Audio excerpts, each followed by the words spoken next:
자, 이번 시간에는요, FAT 1급 제 75회 8월 17일 날 시행됐던 우리 기출문제 이론부터 여러분들하고 같이 한번 풀어보도록 하겠습니다. 자, 넘어가서.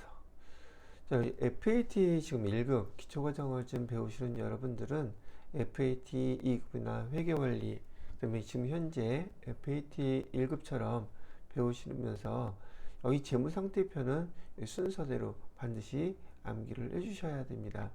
필요하신 분들은요, 지금 외우는 게 좀 부담이 되신다는 분들도 종종 있는데, 이거는 반드시 외우셔야 될 거예요. 여러분이 계속 회계 공부를 하고, 자격증 시험에 응시하고, 그 다음에 실무, 업무에 가셔서도 꼭 필요한 파트이기 때문에 회계에 대해서 기본적으로 이 내용을 꼭 알고 계셔야 되거든요. 지금 제가 링크를 달 줄 몰라서 재생 써놔야 되겠네. 아이고, 재생 목록을 조회하시게 되면은 이 재생 목록에서 회계 원리가 있어요. 회계 원리에 자산 파트 1시간 정도만 보시면은 요 내용들 제가 계정들 다 설명해 놓으면서 암기할 수 있는 순서대로 이제 쭉 연결을 해서 설명해 놓은 게 있거든요. 그걸 한번 들어보시면 재무상태표에 대한 구성 간의 구분 방법, 그다음에 계정 과목 제가 자세히 회계 원리 시간에 설명을 해 놓았으니 필요하신 분들은 꼭 여기 시청하셔서 요거 암기하시기 바랍니다. 모든 시험의 근간이라고 보시면 돼요. 그 다음에 손익구분, 손익계산서의 손익구분도 여러분이 반드시 이 순서 암기하셔야 되는 게 필수라고 미리 얘기를 해드려요. 제가 기출문제도 풀어드릴 때 보시게 되면 요 내용들 제가 갖다가 많이 여기 보충 자료에다가 사용하는 걸 보실 텐데 그만큼 중요하다는 얘기를 해드리고 싶은 거예요. 자, 이렇게 설명해 드리고요. 1번 문제부터 보도록 할게요. 여러분들은 시험지 보시고요. 저는 이 PPT에다가 보충 자료들 같이 놓고 등등 하기 때문에 문제를 하나씩 이렇게 띄어서 여러분들한테 설명을 해보도록 하겠습니다. 1번 문제는 재고 자산에 관련된 문제죠. 여러분들이 조금 전에 말씀드렸던 재무상태표를 보시게 되면 이 재고자산은 뜻이 있어요. 재고자산이란 무엇을 재고자산이라고 합니까? 라고 이렇게 하는데 얘는 판매 목적으로 갖고 있는 자산을 우린 재고자산이라고 불러 이렇게 얘기를 한단 말이죠. 그래서 일반적으로 FAT 1급에서는 재고자산 그러면 대표적인 게 상품이에요. 그리고 TT 2급에서 거기서는 제품이라든지 제공품, 그다음에 원재료, 그다음에 저장품 이런 것들이 우린 재고자산이라고 부르는데 물론 여기에 소모품도 있어요. 소모품도 재고자산에 해당되는데 이렇게 재고자산의 뜻과 거기에 해당되는 계정들을 이렇게 필수적으로 암기를 하고 계시는 게 좋습니다. 자, 그래서 재고자산에 대한 설명을 보니까 선적지 인도 조건, 상품을 판매했는데 선적지 인도 조건이래요. 선적이 완료된 재고는 판매자의 재고자산에 포함한다. 선적지 인도 조건은 여러분이 부가세 배우셨을 때지만 선적지 인도 조건은 여기 선적하는 이 기점이 바로 인도하는 시점인 거예요. 수출할 경우에. 그래서 계약 자체가 선적에서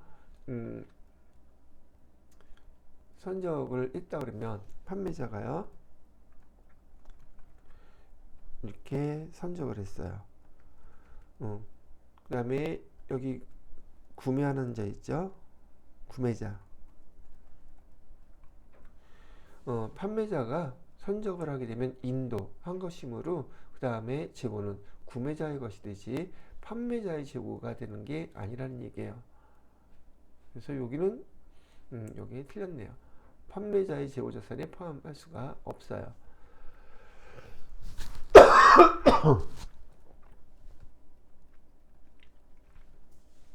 근데 조건이 선적지 인도 조건이 아니라 하나 더,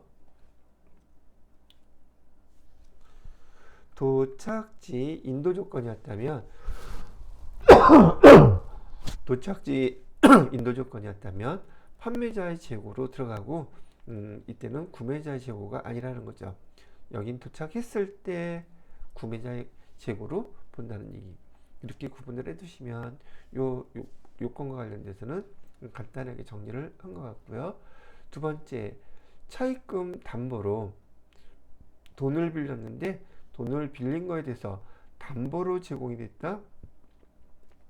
담보로 제공된 자산의 경우 기말 자산에 포함한다. 예, 내가 돈을 빌리고 대신에 돈을 갚지 못할 경우에 우리 재고자산을 담보로 맡겼다 할지라도 기말에 이거는 판매한 게 아니기 때문에 그냥 맡기기만 한 거예요.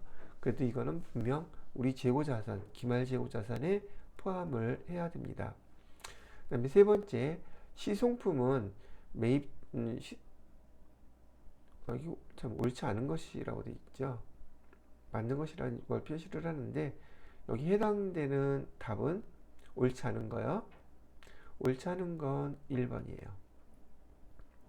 그 다음에 시송품이라는 건 이런 거예요. 판매자가 요즘 보니까 어디죠? 유튜브에도 많이 나오고 그 물건을 먼저 보내줘요. 구매자한테 보내주고 일주일 동안 사용해 보시고 마음에 들지 않으면 반품해도 됩니다 라고 하는 거 있었죠. 그래서 시송 미리 보내주는 거예요. 그래서 매입자가 매입 의사를 하기 전까지는 판매자의 재고자산에 포함한다. 그렇다는 얘기죠. 그래서 이런 시송품은요,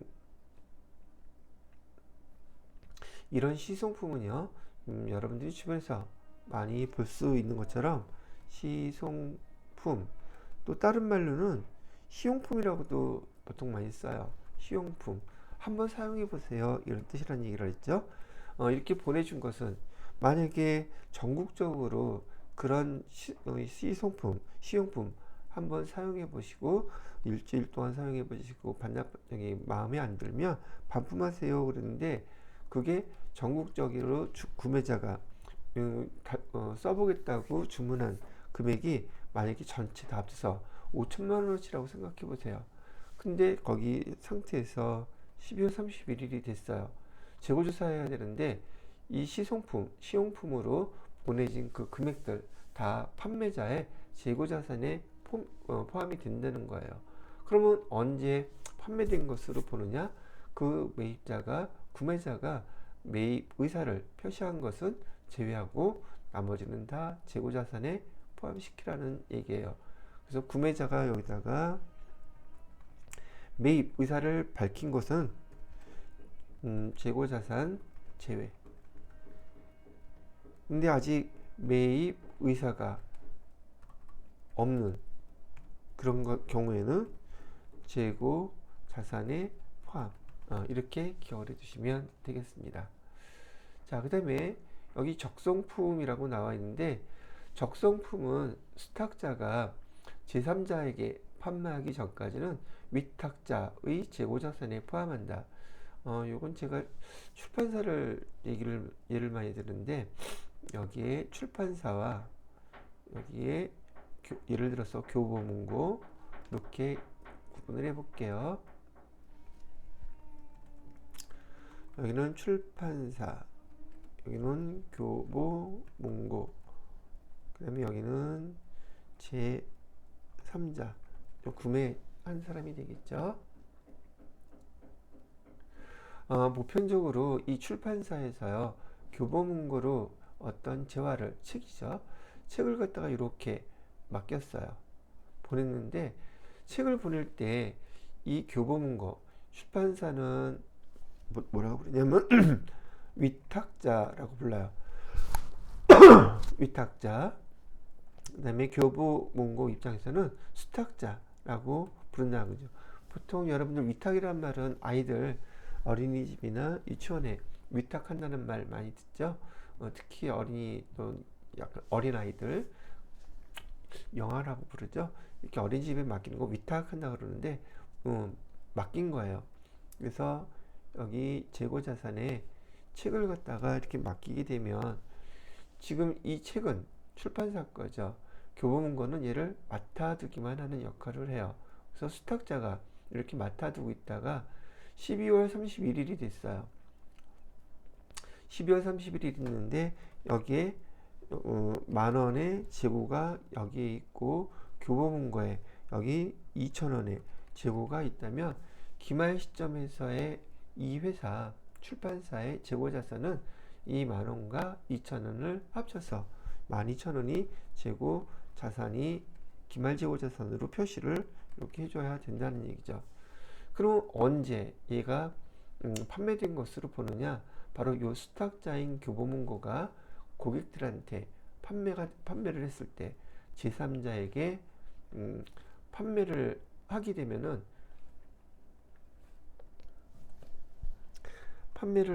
그때 재고자산에서 빠지고 그 판매된 만큼이 바로 여기 매출액으로 잡힌다는 얘기죠. 은근 요 내용들이 여러분들 그 부가세에 관련돼서도 시험 문제에 잘 출제가 되니까 요 용어들 있잖아요. 위탁자, 수탁자, 케이스는 여기 출판사와 교보문고 관계로 이해를 해두시면 아마 어렵지 않게 요런 내용들을 맞추실 수 있지 않을까 싶네요. 자, 여기까지가 1번 문제에 대한 설명이고요. 다음 2번 문제로 넘어가 보도록 할게요.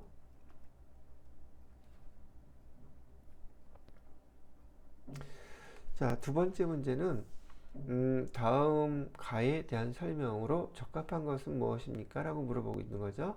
가는 기업을 소유주와 독립적 존재로 하는 회계 단위로 간주하고 이 단위의 관점에서 그 경제 활동에 대한 재무 정보를 측정, 보고한다고 가정한다. 그런데 여러분들은 여기 학습하실 때 배우실 때 여기 기본 가정이라는 용어를 배우셨을 거예요. 이 기본 가정은 뭐에 대한 가정이냐면 재무제표가 만들어지는 데 필요한 기본 가정이라는 뜻이에요. 그럼 재무제표에는 뭐가 있죠? 재무제표에는 재무상태표, 그 다음에 손익 계산서, 현금 흐름표, 자본 변동표, 주소, 주서. 요것도 여러분 기본적으로 꼭 암기할 사항입니다. 회계를 공부했다면 재무제표의 종류에 뭐가 있는지를 정확히 알고 계셔야 된다는 얘기죠. 이런 재무제표를 만드는데 기본 가정이 되는 것이 요 세 가지가 있어요. 이것도 시험 문제 잘 출제가 되죠. 세무 이것도 마찬가지예요. 기업 실체의 가정, 계속 기업의 가정, 기간별 보고의 가정, 이렇게 세 가지가 있어요. 여기에서 해당되는 것은 요 설명은 바로 요 기업 실체에 해당되는 가정이죠. 답은 기업 실체에 관한 가정 3번이 답인데요. 우선 여기서 여러분이 이해해야 될 게 기업, 회사죠. 이 회사는 소유주는 개인이에요. 그 다음에 독립적 존재라고 하는 것은 법인을 얘기하고 있는 거예요. FAT 1급에서는 우리 법인에 대해서 공부하고 있기 때문에 개인과 개인은 우리가 태어나면서부터 갖는 인격이 주체죠. 그런데 법인도 인격이에요. 즉 개인이 지구상에 둘이 존재할 수 없듯이 법인도 법으로 인격체로 지위를 인정받은 것이기 때문에 지구상에 똑같은 법인은 존재할 수 없습니다. 그래서 개인의 상대적인 개념이 법인이고, 그러다 보니까 개인도 돈을 벌면 세금을 내는 것처럼 법인도 인격체이기 때문에 소유주가 있다 할지라도 법인의 관점에서 돈 번 것을 계산해서 세금을 내는 게 바로 법인세라고 부르는 거예요. 개인이 돈을 벌면 소득세라고 부르고요. 그래서 세금을 낼 때 개인은 소득세를 내는 것이고요. 법인은 법인세를 내는 것이에요. 이게 독립적으로 존재한다 이렇게 간주하기 때문에 그렇다는 얘기죠. 그러면 이 내용만 잘 이해하시면 기업의 실체에 대한 건 어렵지 않게 이렇구나 이렇게 아실 수 있을 거예요. FAT 1급에서는 간단하게 이런 식으로 구분해 갖고서는 어떤 거예요? 구분을 시험 문제를 출제하지만 여러분이 급수가 올라가면 똑같은 건데요. 앞에서 여기 해당되는 것들로 설명을 해줘요. 이런 거를 또는 여기 예를 들어서 이런 거 설명을 해주고 어디에 해당되죠? 즉 급수가 높아지게 되면 여러분 문제 이렇게 단박하게 내진 않는단 말이죠. 문제가 길어져요. 아니면 자료가 길어져요. 그리고 그걸로라고 얘기를 하기 때문에 여러분들은 FAT 19 공부하시면서 이 파트에 있는 내용들 하나하나 꼼꼼하게 잘 읽어보시고 이해를 하셔야 된다는 얘기를 해드리는 거예요. 여기 걸 물어보게 되면 TET 2급이나 TET 1급 정도 수준의 질문 사항이 돼요. 항목은 똑같습니다. 그래서 그때 잘 공부해 두시면 도움이 될 거란 얘기를 해드리는 거죠. 자, 다음 3번으로 가보겠습니다. 3번에 보시게 되면 도매업을 영위하는 항공의 손익 분석에 대한 대화다 가에 들어갈 수 있는 기존 과목이 뭐냐고 물어보고 있어요. 그죠?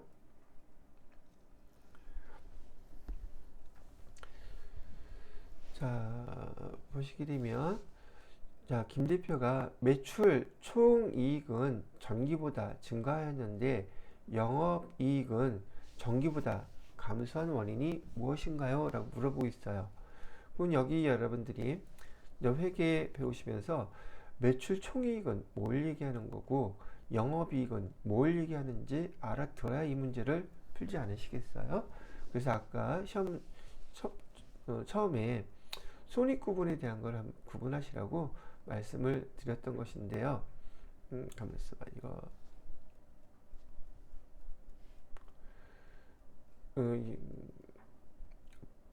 비용 문서 이렇게 얘기를 했다고 하니까 여기 4번에 이제 요거를 이거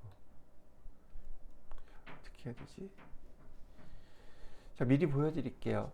지금 제가 그 자료 화면에다가는 지금 그 판관비하고 영업의 비용 구분하려고 그것만 자료를 띄워놨는데 지금 이 문제는 그 김 대표가 얘기한 것은 이 매출 총이익은 전기 비해서 증가했는데 왜 영업이익은 전기에 비해서 왜 감소를 했을까요? 이걸 지금 물어보고 있는 거예요.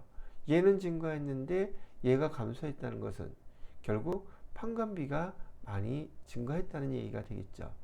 그래서 좀 한번 보여드리겠지만 3번 문제에서는 이 판관비에 해당되는 걸 찾을 계정 중에서 여러분이 구분할 수 있는지 지금 그거를 물어보는 거예요. 원인은 판관비가 원인이에요. 전기에 비해서 매출 총이익은 증가했는데 영업이익은 왜 감소를 했죠? 판관비가 많이 증가했기 때문에 그래요. 지금 이걸 물어보는데 여러분 손익구분에서 매출 총이익이 뭔지 영업이익이 어떤 자리에 있는지 이거를 순서를 암기해 놓으셔야지 이 문제를 여러분이 해결할 수 있다는 얘기예요. 자, 그래서 판관비에 해당되는 계정을 여러분이 보셔야지 돼요. 자, 대손상각비. 대손상각비가 판관비에 해당되나요? 영업 외 비용에 해당되나요? 여러분 저기 잘 구분하지 않으면 보통 대손상각비라든지 그다음에 감가상각비 여기 써놓을게요. 아니, 대손상각비, 감가상각비를 영업 외 비용으로 잘못 기억하시는 분들이 계세요. 대손상각비는 대표적인 판관비예요. 왜? 대손상각비라는 것은 우리 매출 채권을 갖다가 못 받게 됐을 때 그때 비용 처리하는 계정이다 보니까 우리 그 상품 매출, 우리 회사의 주력 매출에 관련돼서 매출 채권과 밀접한 관계를 갖고 있는 비용이기 때문에 판관비라고 얘기를 하는 거예요. 그 다음에 여기 기타의 대손상각비, 기타의 대손상각비는 뭐냐면 이렇게 매출 채권도 있는가 하면 아까 그래서 여러분들한테 그 재무상태표 계정 정확히 암기를 하셔야 됩니다 라고 얘기를 한 건데, 얘는 기타 채권이에요. 기타 채권은 우리 회사의 상품, 제품 이외에 뭐 촬영 운반구, 비품, 토지 뭐 이런 것들을 팔고 못 받았을 때, 돈을 못 받았을 때 비용 처리하는 계정이에요. 계정은 뭐가 있느냐면 미수금,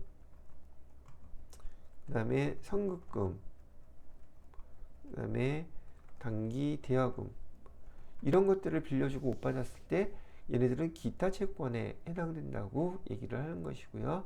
얘네들을 못 받았을 때 기타의 대손상각비라는 계정으로 별도로 써요. 조금 전에 말씀드렸던 것처럼 여기서 중요한 거는 대손상각비는 판관비이고요. 그 다음에 기타의 대손상각비 계정은 영업과 관련이 없는 영업 외 비용에 해당된다는 얘기예요.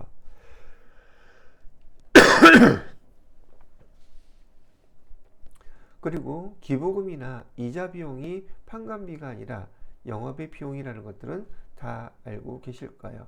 여러분이 앞으로도 계속 실무 업무에서도 그렇지만 이 판관비와 영업의 비용의 구분은 상당히 중요하므로 잘 익혀 놓으시기 바라요.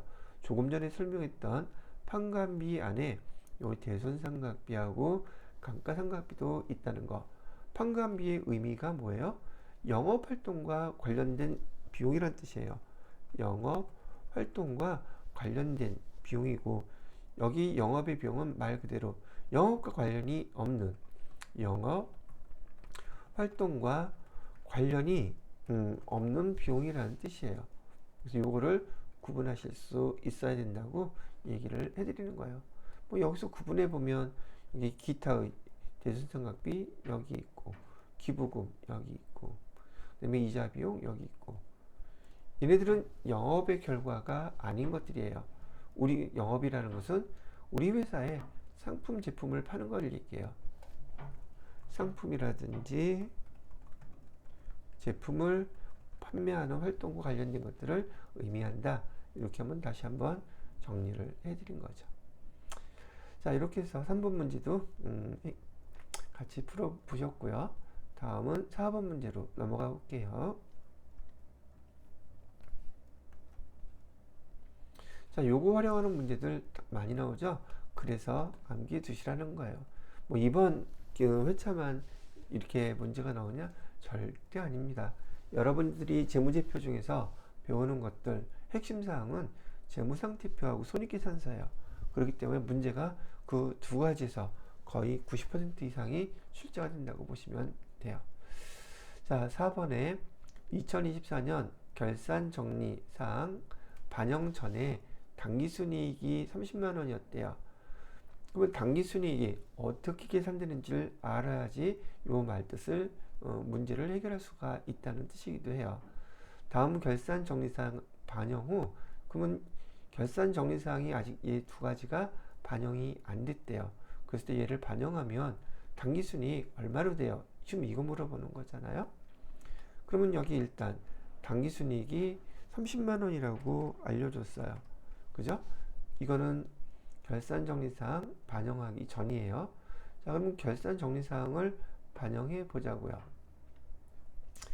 자, 12월 급여 미지급분이라 그랬죠? 4만 원을 기록하게 되면 어떤 결과가 벌어질까요? 분기를 하게 되면 이렇게 하게 되겠죠? 차변에 급여 금액은 4만 원, 대변에다가는 미지급 뭐 미지급 급여라고 해도 상관없고요. 급여 4만 원 이렇게 되겠죠. 자, 그러면 여기 지금 손익계산서에서 급여가 발생했으니 이 급여는 판관비에 해당되죠. 그래서 판관비 여기에 들어가게 될 거예요. 그죠? 4만 원이 판관비에 플러스 4만 원 이렇게 들어가게 되면 비용이 증가하면 당기순이익은 어떻게 돼요? 감소하겠죠. 비용이 증가하면 당연히 이익은 감소한다. 그래서 여기 4만원 이렇게 빼주셔야지 돼요. 급여를 결산정리상으로 분기하면 이렇게 들어가기 때문에 당기순이익은 4만원이 줄어든다는 얘기를 해드리는 거고요. 두 번째, 당기 발생분 임대료 15,000원 미수익 인식하지 않았다. 이건 이것도 써줘야겠죠. 자, 우린 지금 여기에서 얘는 손익의 예상이 해당되는 건데 올해 안에 손익계산서에 반영을 시켜줘야 된단 말이죠. 발생을 하면 우리 재무회계는 발생주의로 기록하잖아요. 재무회계 돈을 받았던 안 받았던 얘가 중요한 게 아니라 수익과 비용이 발생했다면 걔를 회계에다가 반영을 하는 거예요. 차변에 지금 임대료는 수익 계정이니까 대변에 써야 되죠. 그리고 얘는 아직 못 받았어요. 그래서 미수 수익 계정으로 15,000원 이렇게 적어주시고 대변에다가는 미수 돈 못 받았는데 수익을 못 받았죠. 어떤 수익을 못 받았어요? 임대료라는 수익을 못 받았어요. 15,000원 이렇게 여기까지는 이해하시겠죠? 자, 그렇다면 여기 임대료는 수익 계정이에요. 그죠? 이 수익은 영업과 관련이 없는 수익이 되겠죠. 그래서 우리 회사에서 임대를 주 목적으로 하는 회사가 아니라면 여기 임대료 수입은 영업 외 수익에 해당이 돼요. 그럼 여기에다가 얼마를 플러스 시켜줘야지 돼요. 여기다가 수익에다가 15,000원이 플러스가 되겠죠. 수익이 올라가면 당기순이익도 올라가겠죠. 수익이 반영이 된 거니까. 그럼 여기다가 플러스 또 15,000원 이렇게 해주게 되면 30만원에서 4만원은 빼주고 15,000원은 더해주고 차익이 얼마가 돼요? 25,000원 되겠죠. 그러면 당기순이익은 25,000원이 줄어든다는 얘기가 되겠죠. 그죠? 그래서 금액이 25,000원이 줄어드는 여기 27만 5천원인가요? 25,000원이 줄어 요거 계산해 주시면 돼요. 27만 5천원 이렇게 된다는 얘기를 해드리는 거예요. 되셨나요? 자, 그래서 계산하는 방법까지 왜 이런지 이유까지 설명을 한번 같이 해드려 봤어요. 자, 요거 마무리하고 이제 5번으로 넘어가 볼게요.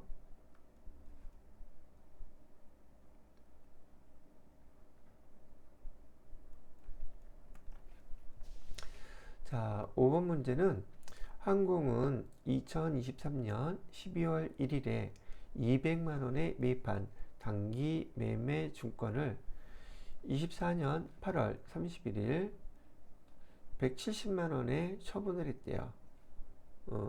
했을 때, 이 경우 단기 매매 증권 처분 손익이 얼마예요? 라고 물어보고 2023년 12월에 공정가치는 190만원이었다고 알려주고 있어요. 지금 이 문제는 취득 과정에서 그 다음에 보유 과정, 그 다음에 처분 과정까지 다 낸 문제이기 때문에 여러분이 금방 문제를 이해를 하고 계시면 금방 풀겠지만 지금 약간 시간이 걸리는 분도 있었던 문제였을 것 같아요. 우선 여러분이 배우실 때 이 단기매매증권이란 용어부터 설명을 해드릴게요. 단기매매증권은 아까 재무상태표 설명에서 제가 뭐라고 설명을 하냐면 단기매매증권은 시세 차익을 목적으로 합니다. 시세 차익을 목적으로 하고 타 회사 주식을 샀을 때 우리는 걔를 단기 매매 증권이라고 불러요. 물론 1년 이내에 처분할 목적을 갖고 있기도 해요. 그런 목적으로 타협회사의 주식을 사면 여러분 회계 담당자로서 계정을 단기 매매 증권 이렇게 선택하라는 얘기예요. 그리고 이는 단기 투자 자산에 해당되는 것이긴 한데 단기 매매 증권에는 주식도 있고 채권도 있어요. 그래서 이론 문제에서 물어볼 때 여러분들한테 이렇게 물어보기도 한단 말이죠. 단기 매매 증권에는 주식만 있다. 맞나요? 유가증권, 주식이나 채권을 합쳐서 우리는 유가증권이라고도 부르는데,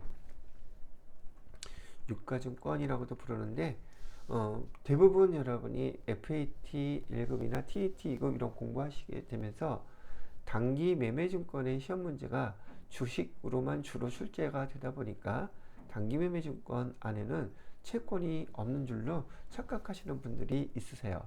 그래서 여기 명확하게 단기 매매증권 안에는 주식도 있고요, 채권도 있다는 것도 얘기해 드립니다. 자, 그러면 여기 문제에 따라서 12월 1일 날 200만 원에 매입했다고 그랬었죠. 여기는 기중에 단기 매매증권 200만 원, 현금 200만 원으로 샀다고 가정을 하고 제가 분개를 해드려 봤어요. 하나 여기서 주의하셔야 될 거, 시험 문제 아주 많이 출제가 되는데, 단기 매매 증권은요, 수수료 비용이, 여기선 수수료가 현재 없는데 수수료 비용이 있었다고 하면은 수수료 비용 반드시 여기다 별도로 써주셔야 돼요. 지금 제가 여기 샘플 가져오면서 요거는 무시하세요. 이거는 예전에 거 예제를 들다가 써놓은 건데 제가 모르고 안 지웠어요.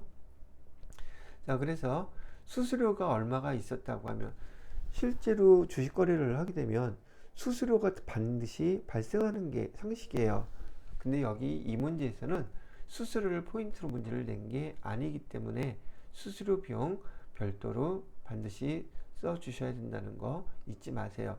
그리고 이 수수료는 판관비가 아니라 영업 외 비용이에요.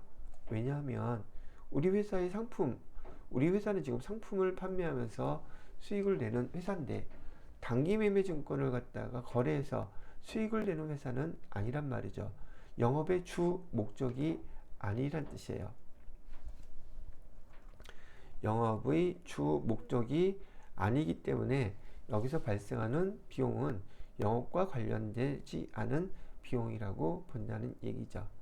그래서 단기 매매 증권은 수수료 비용 별도로 기록해 줘야 된다. 예를 갖다가 회계 이론에서 여러분이 아는 걸로 좀 명확하게 이해하게끔 만들어 드린다면, 우리가 판매 목적으로, 재고자산이죠, 판매 목적으로 재고자산인 상품을 매입하게 되면,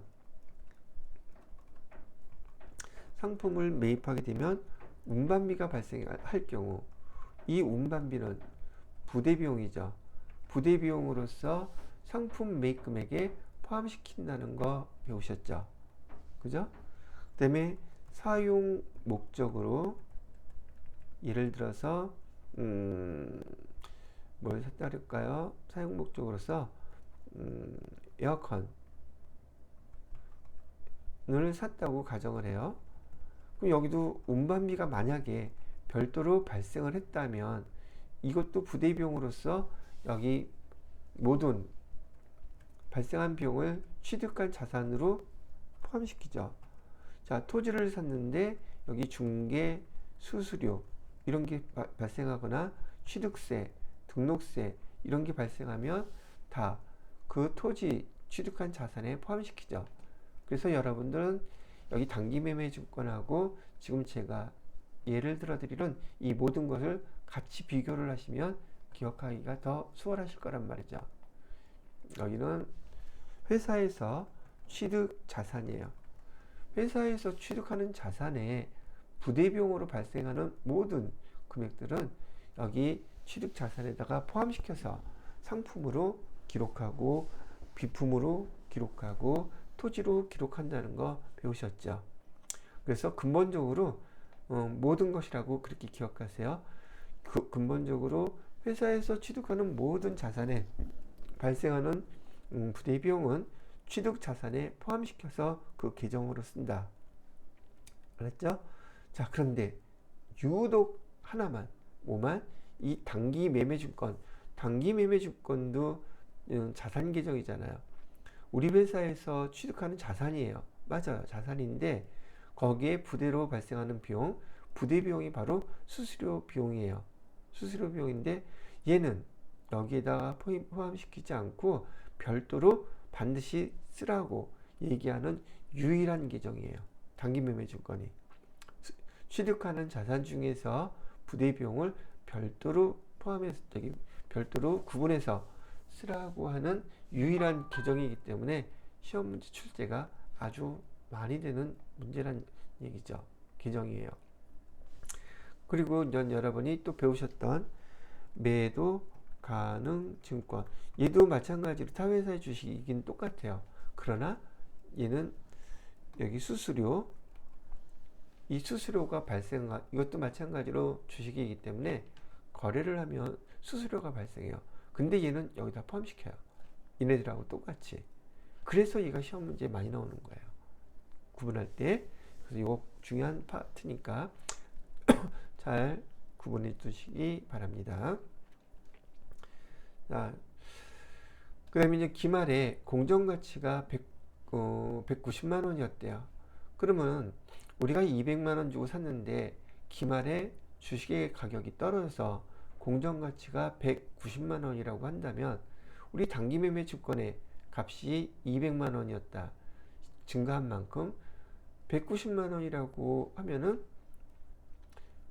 단기매매 증권의 값이 190만 원이라고 돼야 되니까 먼저 번에 기록해놨던 200만 원 중에서 10만 원만큼은 감소시켜야겠죠.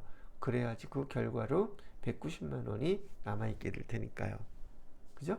그리고 얘는 뭐라고 쓴다? 단기 매매 증권 평가 손실이라고 쓴다. 이렇게 해서 기말 12월 31일 날 마감을 했어요.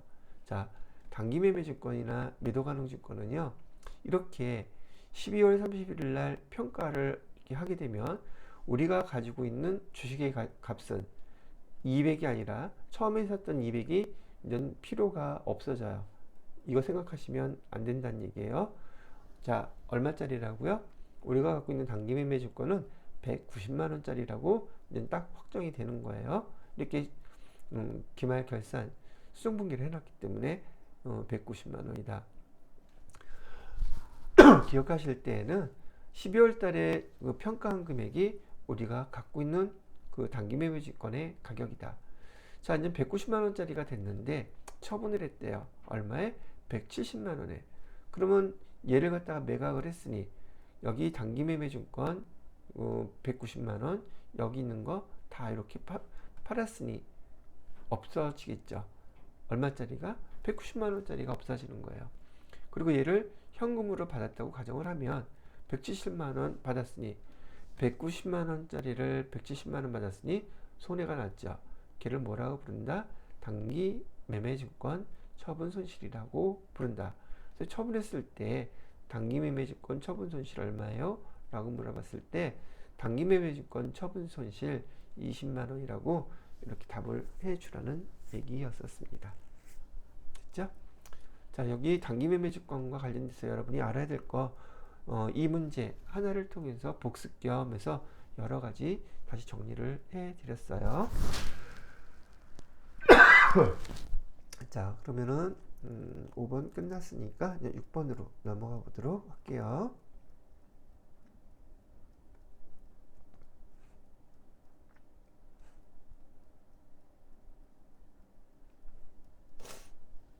아, 혹시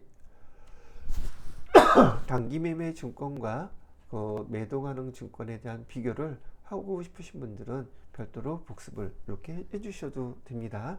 단기 매매 증권하고 매도 가능 증권을 제가 두 가지를 다 이렇게 써놨으니까요.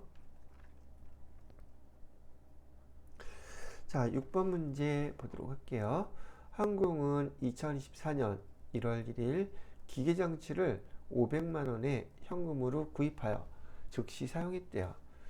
자, 그 다음에 12월 31일 결산 시 감가상각비가 얼마일까요? 라고 물어보고 있네요. 내용연수는 5년이고요. 잔존 가액은 50만원. 정액법으로 적용해달라고 얘기를 했습니다.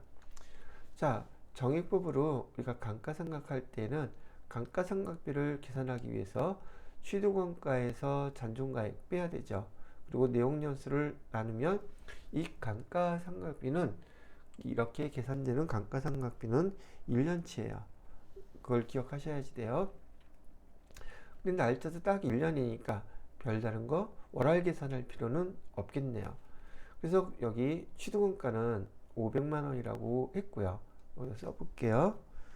500만 원이라고 했고, 그다음에 여기 잔존가액은 50만 원이라고 했으니까 여기 그러면 금액 계산되는 게 450만 원 이렇게 계산되죠.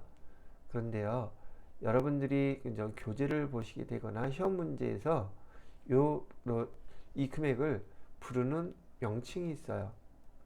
감가상각할 때 배우셨겠지만 감가상각을 하기 위한 대상 금액이라고 불러요. 그래서 감가상각 대상 금액이 뭐야? 이렇게 하지 마시고요. 감가상각 대상 금액은 취득원가에서 잔존가액을 뺀 금액, 이 금액을 감가상각이 아니라 감가상각이에요. 다시 쓸까? 또 오해하시면 곤란하니까.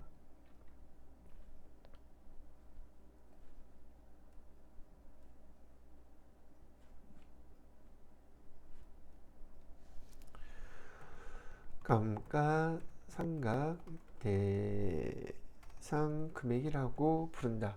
이렇게 기억을 하셔야 돼요. 그래서 여기 내용연수 감가상각 되는 금액을 5로 딱 나눠봤더니 매해 90만 원씩 이렇게 계산이 되는 거죠. 이 문제는 되게 단순한 문제이기는 해요. 그래서 여러분들이 90만 원이라고 금방 찾을 수 있는 문제이긴 하죠.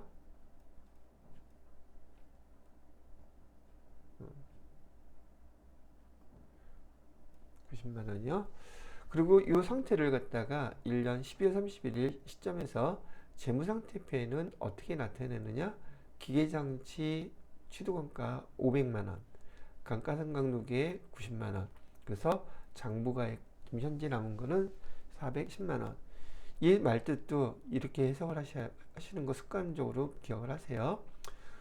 유형자산에서 기계장치는 우리가 500만 원 주고 샀는데 지금 우리가 1년 동안 사용을 했기 때문에 그 가격이 떨어졌겠죠. 가격이 감소했을 거예요. 그래서 그 가격 감소한 금액이 90만 원이어서 우리 회사에서 현재 생각하고 있는 지금 이 기계장치의 가격은 410만 원이다. 이렇게 기억을 해 두시라고 말씀을 드리는 거죠. 자, 됐고요. 7번 문제를 볼게요. 7번 문제는 항공은 이사회의 결의로 발행 주식수 600주, 액면금액은 만원, 발행금액은 16,000원에 신주 발행해서 하고 주식 발행 대금은 전액 당좌예금 계좌로 납입받았다. 이에 대한 분기로 오른 것은 그랬죠. 신주 발행 전 주식 할인 발행 차금은 없다고 가정한다. 여러분이 여기 자본 규정을 많이 어려워하시는 분들도 계시기는 하는데 일단 여러분이 지금 여기 FAT 1급 규정을 배우시면서 아까 처음에도 말씀을 드렸던 재무상태표 보셨죠? 재무상태표의 자본 규정은 이 앞에 있는 통합 규정인 자본금, 자본잉여금, 자본조정, 기타 포괄 손익 누계의 이익잉여금 요거만 제가 설명을 해드렸어요. 거기 나와 있는 게 요 계정만 통합 계정만 나와 있거든요. 요 앞에 포함하고 있는 이런 것들을 갖다가 우리 뭐라고 부르냐면 통합 계정이라고 부르고요. 모든 계정에서 다 똑같아요. 여기 보시게 되면 자본금은 아니겠지만 자본잉여금 안에 주식 발행 초과금, 감자 차익, 자기주식 처분이 이렇게 설명이 되어 있잖아요.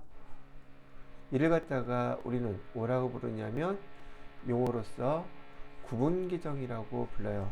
이렇게 구분을 했다는 뜻이에요. 구분계정. 그래서 여러분이 교재에서나 또는 그 시험 문제에서 통합계정이다, 구분계정이다 이런 얘기들이 나오면 이렇게 여러 가지 계정을 포함하고 있는 걸 통합계정이라고 부르고 얘를 나누어 놓은 것을 구분계정이라고 부른다. 이렇게 기억을 하고 계시면 되겠어요. 자, 여기서 나오는 문제는 지금 우리 회사의 주식이에요. 아까 단기 매매 증권인 경우에는 매도 가능 증권도 마찬가지고요. 얘네들은 타 회사 주식일 경우라고 얘기를 했죠.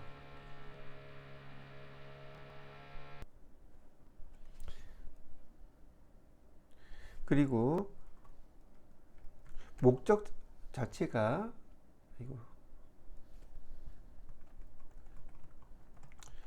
단기 매매 증권은 타 회사 주식. 그다음에 목적은 시세 차익이 목적이라고 얘기를 해드렸어요. 그래서 단기 매매 증권이라는 용어를 쓰는데 지금 이 자본 계정에서는요, 우리 회사 거잖아요, 이거 항공은. 그래서 우리 회사의 주식을 갖다가 우리가 발행을 할 때는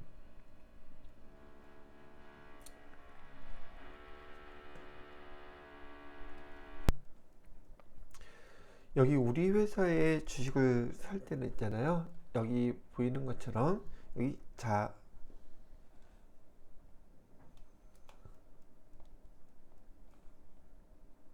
여기 자기 주식이라고 쓰는 거예요. 이거는 우리 회사의 주식을 우리가 살 때 얘기하는 거예요. 이거는 자본금 계정과 관련이 돼 있어요. 시세차익 목적이 아니란 말이죠. 자, 그래서 요 단기 매매 주권과 지금 우리 회사 주식을 살 때 이렇게 쓴다는 거 참고로 해주시고요. 시세차익 목적일 때는 시가를 사용하는 것이고, 여기도 써져 있죠. 주식과 관련돼서는 우리 회사 것이 됐던 타 회사의 것이 됐던 주식을 살 때는 비교적 여기 대부분 시가하고요, 그 다음에 액면가액 두 가지를 다 가르쳐 주거든요. 그러면 이걸 내용을 모르면 이게 시가를 적용해야 되는지 어디서는 액면가액을 적용하던데 라고 되게 헷갈릴 때가 많으실 거예요. 처음 배우실 때는 여기도 시가를 알려주고요, 여기도 액면가액을 알려줘요. 그렇기 때문에 지금 기준을 잡을 것은 단기 매매 증권, 얘는 시세차익 목적이니까 얘는 무조건 시가만 사용한다. 단기 매매 증권이나 그 다음에 매도 가능 증권, 타 회사 주식 살 때는 시가만 적용한다. 이렇게 기억을 해 두시면 헷갈리지 않으시겠죠. 다만 우리 회사 주식을 살 때 또는 우리 회사 주식을 발행할 때 자본금과 관련된 규정, 여기 자기 주식, 즉 우리 회사의 주식과 관련돼서는요, 시가를 사용하는 경우도 있고 액면가액을 사용하는 경우도 있어요. 액면가액을 사용할 때는 정리를 하나 미리 해준다면, 액면가액 예를 할 때는 언제 쓰냐면 우리가 흔히 증자할 때, 증자라는 것은 지금 이 문제에서처럼 우리 회사의 주식을 발행할 때요. 발행할 때를 자본금을 증가시킨다. 그래서 증자라고 부르고요. 또는 감자, 우리 회사의 자본금을 감소시키려고 할 때, 감자할 때 그때만 여기 액면가액이 사용이 돼요. 조금 전에 말씀드렸던 우리 회사의 주식을 유통되고 있는 우리 회사의 주식을 사갖고 올 때는 그때는 똑같이 여기 시가를 사용해요. 근데 이런 것들을 구분해야 되는데, 첫째, 여러분들이 자본계정 실무에서도 거의 사용을 잘 안 해요. 그러니까 계정들이 눈에 익지도 않을 거고, 실무를 하신 분들도 자본계정을 제대로 암기해 놓고 계시는 분이 없단 말이죠. 그런데요, 자격시험과 관련돼서는 시험 문제 목적상으로 자본 계정에서 출제가 많이 된단 말이죠. 그래서 여러분들은 FAT 1급 지금 배우시면서 일단 요 내용들을 계정을 정확하게 암기하고 계셔야지 돼요. 근데 얘도 마찬가지로 계정들이 되게 낯설어서 머릿속이 잘 남지가 않아요. 뭐 그런다고들 계속 얘기를 하시니까 사실 제가 홍보할 때도 마찬가지였어요. 자주 사용하고 마음 먹고 외워 놓으니까 그냥 구분하기가 너무너무 쉬운 것이지, 공부를 하지 않으면, 의식적으로 암기하려고 하지 않으시면 얘는 어렵죠. 근데 이 자본 계정에 대한 특징, 우선 자본 계정에 대한 통합 계정과 구분 계정에 대한 이해도 제가 제 목록에 목록에 아마 다 해놨을 거예요. FAT 1급도, 그 다음에 TAT 2급, 여기에도, 거기 자본 파트 저기 설명해 놓은 항목들이 있거든요. 그 기출문제 풀이하는 거 말고요, 제가 교재 설명해 놓은 것들이에요. 거기서 뭐 여기 하다 보니 저기도 있어요.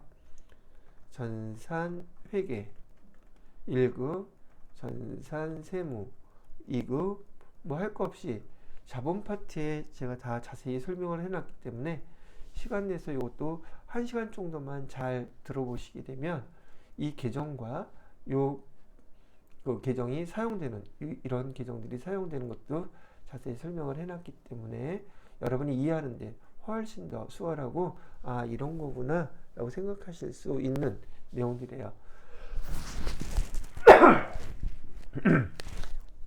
하다못해 정기 2월 미처분 이 잉여금, 여기까지 설명하는 파트를 참고해 주시면 더 도움이 되시지 않을까 싶어요. 자, 그러면 이 문제와 관련돼서 설명을 해드려 보게 되면, 제가 말씀드렸던 것처럼 얘는 지금 우리 회사 주식을 발행하는 거잖아요. 그럼 여기 보시게 되면 우리 회사의 주식을 발행이라고 얘기하면 증자라는 단어를 여러분이 꼭 떠올리셔야 돼요. 증자, 무슨 뜻이라 그랬죠? 우리 회사의 자본금이 증가한다 라고 얘기를 하는 거예요. 그럼 어떻게 증가하느냐 하면은, 여기 보시게 되면 자본금은 주식수 곱하기 액면가액이라고 제가 표시해 놨죠. 그러면 발행 주식수는 여기다 써볼게요. 600주에다가 액면가액을 쓴다 그랬어요. 여기 발행 시가를 쓴다 그랬어요. 여기 액면가액 쓴다 그랬죠. 자본금 쓸 때는, 자본금 금액을 계산할 때에는 액면가액이에요. 즉 주식 발행할 때 우리가 회사의 주식 가격은 액면가액으로 10,000원 이렇게 쓰라는 얘기예요. 그럼 금액이 얼마가 계산이 되나요? 600주 곱하기 10,000원, 600만원 되죠. 이 600만원이 우리 회사의 자본금이 되는 거예요. 자본금 됐죠? 자, 이렇게 증자면 자본금이라 그랬잖아요. 자본금 계정은 우리가 차변에 쓰는 걸로 배웠어요? 대변에 쓰는 걸로 배웠어요? 대변이 자본금이죠. 자본 계정. 여러분 또 자본하고 자본금하고 헷갈리면 안 돼요. 자본이라는 계정 안에 자본금이라는 계정이 하나가 있는 거예요. 그래서 여기는 뭐라고 쓰냐면, 자본금 얼마가 증가한다? 600만 원이 증가한다. 이렇게 써주시고요. 근데 우리 회사의 자본금은 600만 원이 증가를 하는데, 실제로 이 발행은 얼마 했대요? 16,000원에 발행을 해서 전액 당좌예금으로 입금했다 그랬죠. 그러면 우리 회사에 지금 저기 주식은 발행할 때 액면가액으로 10,000원짜리인데, 사람들이 우리 회사는 좀 더 잘 될 거다 생각하고 얘를 갖다 더 비싼 돈을 주고서 산다는 얘기예요. 이렇게. 그래서 얘를 지금 당좌예금을 받았다 했으니까 당좌예금에 들어오는 돈은 얼마가 되겠습니까? 이렇게 물어보게 되면, 여기 600주 곱하기 16,000원만큼 돈이 입금이 되겠죠. 그죠? 그럼 또 금액이 얼마가 될까요?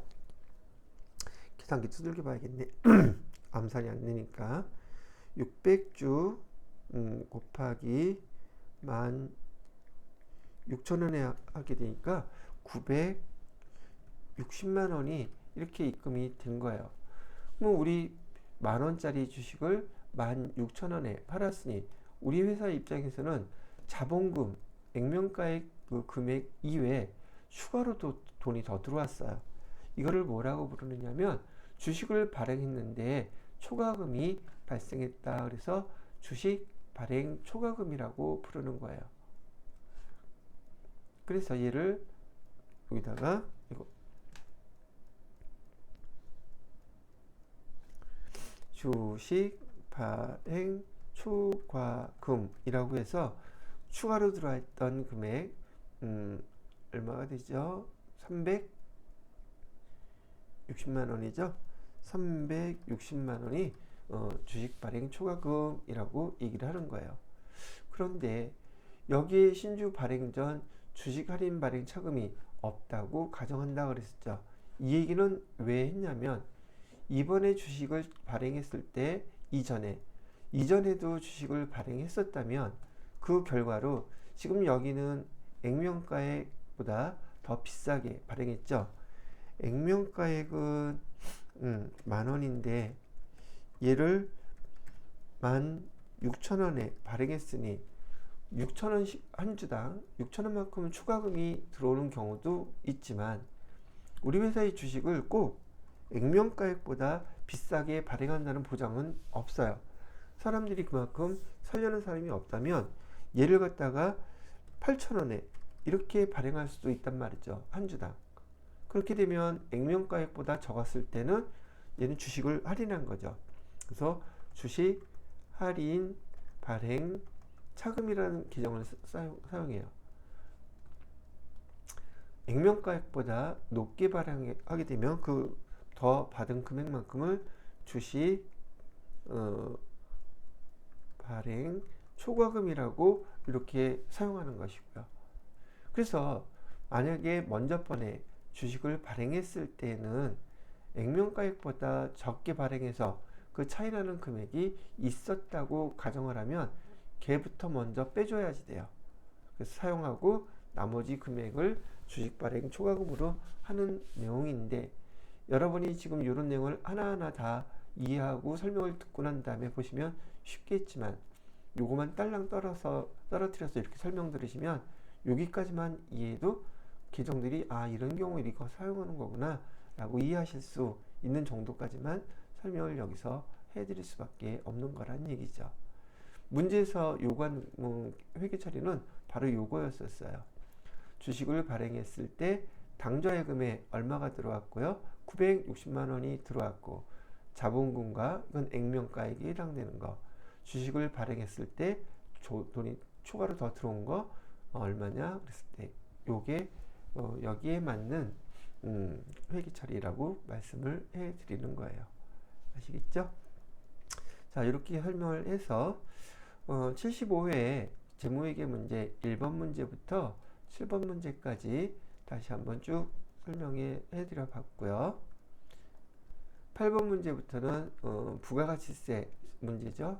8번, 9번, 10번 잠깐 쉬었다가 계속 이어서 설명해 드리도록 할게요.